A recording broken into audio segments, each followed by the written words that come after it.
Welcome back to the shack, guys, and here we are. Happy Oktoberfest, or just happy eating a super crispy crackling pork knuckles, guys. This is pork knuckle or Schweinstase in German, I think. I'm not very good, let me know in a comment down below. But come in, we're going to prep this up.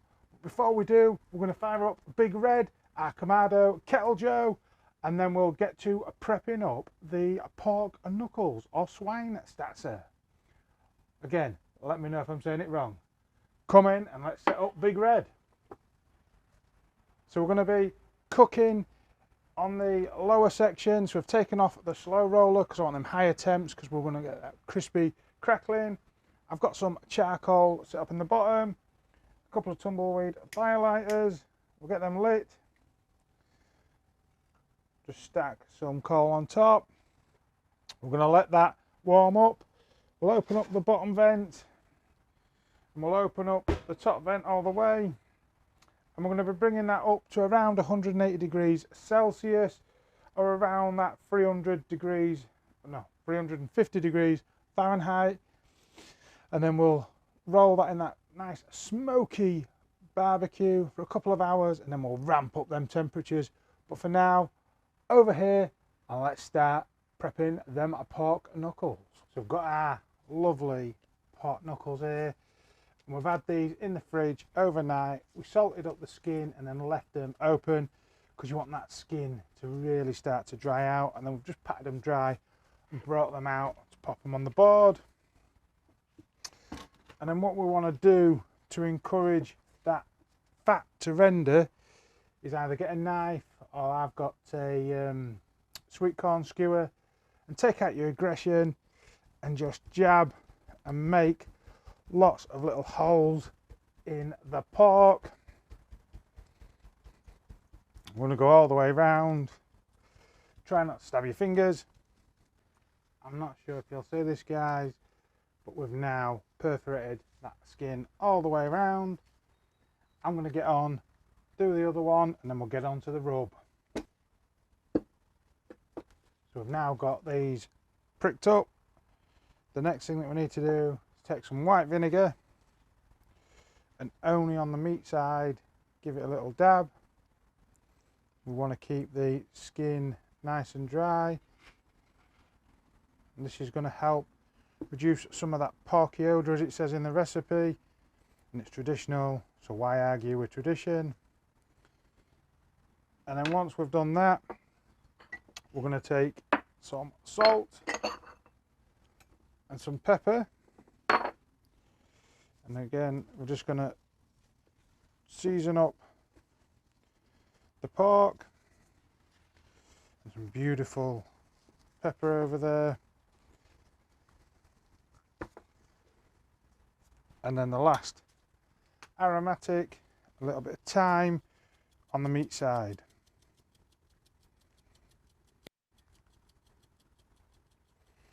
Right, I'll rub up the other one. See you guys in a minute. So this next step, guys, is important for these. If you want to keep this crackling nice and flat, you need to take a skewer, pierce the skin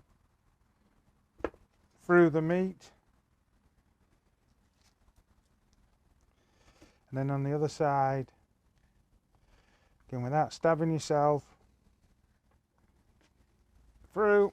And what that's going to do is hold that skin down and stop it from pulling.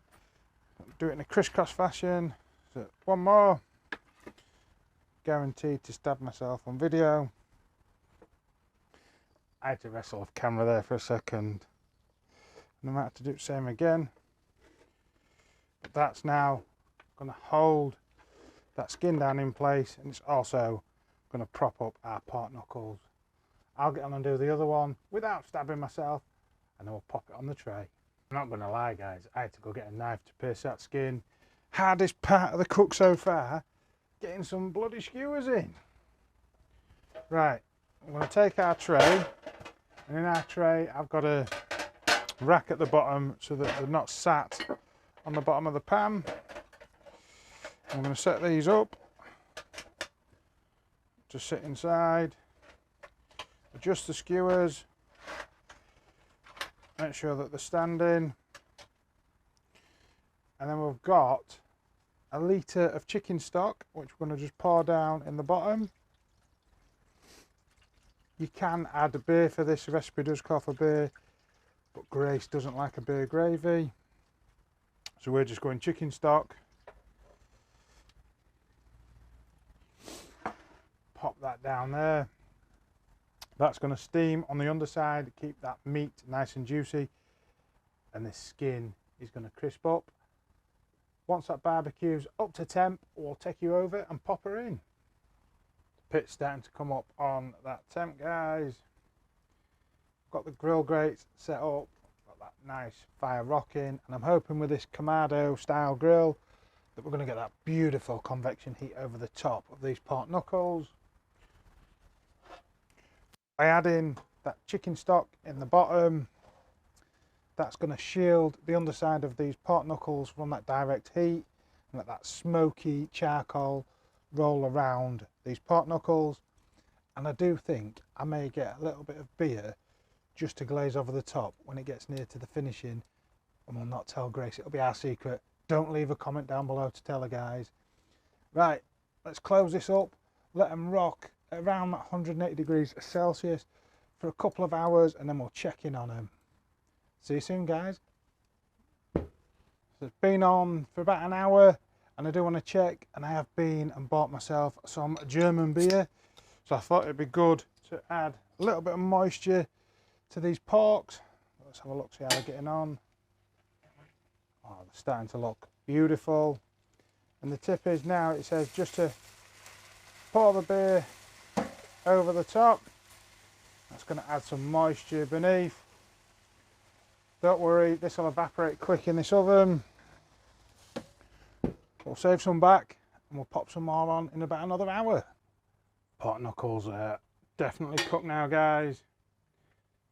Beautiful, nice colour on them. But we need to crisp that skin up. So we're going to pop them out and we're going to ramp up the temperature in the barbecue now to finish them off. Shut that down, open all the vents up. Ah, that's super hot, guys. We're going to try and get this up to over 250 degrees Celsius, around that 500 degrees Fahrenheit. So while this is warming up, let's just go brush that beautiful skin with some white vinegar to finish off, and hopefully get that bubbly crackling in this Kamado Kettle Joe. These porks have already got that beautiful smoky colour, and the last thing to dehydrate this skin is brush on some white vinegar. Don't worry, it will evaporate really quickly in the barbecue. That's on. As soon as that barbecue is back up to screaming hot, we're going to put it back in, and hopefully that hot air rushing over the top of these is going to bubble and crisp up this skin.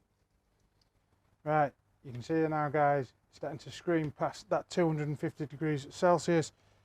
So let's pop these porks in. We're going to check them probably every 10 minutes, and hopefully these skins will crisp up beautiful, but we don't want to burn them. Just drop it in quick, keep all that heat. I'll check it every 10 minutes. I'll bring you back when it's ready to pull. Ha! Everything's so hot, guys. 20 minutes, and I think I'm going to call it done. I don't know if you can hear. Beautiful, crispy pork knuckles. We're going to take these off, and like anything that's been cooked at high heat, you need to rest it now, guys. So I'm going to wrap it in some tin foil and see you in about 15-20 minutes. These pork knuckles have turned out amazing. You've got that crispy crackling on the outside, you've got that tender meat on the inside. Should we have a slice? Let's have a listen for that crunch. Oh, guys, just look. Fat is all rendered out. There's nice smoke penetration on that pork, and then that crunchy crackling. Should we go in for a taste test? Bavarian German pork knuckle, crispy skin, crackling. Oh my god, juicy gelatinous pork meat. These were £3 each. They're absolutely stunning. Traditionally, you'd serve them with potato dumplings, sauerkraut, red cabbage, and that beer gravy. But today, we're just enjoying the porkiness. And a beer. They're absolutely stunning, guys. I really hope you give this one a go. This is what barbecue's all about. Super cheap cuts of meat, but turned out super flavourful. So impressive. I hope you've enjoyed this one, guys. Look out for me in my next cooks, and also check out my other video, which will be somewhere over here. Bye for now.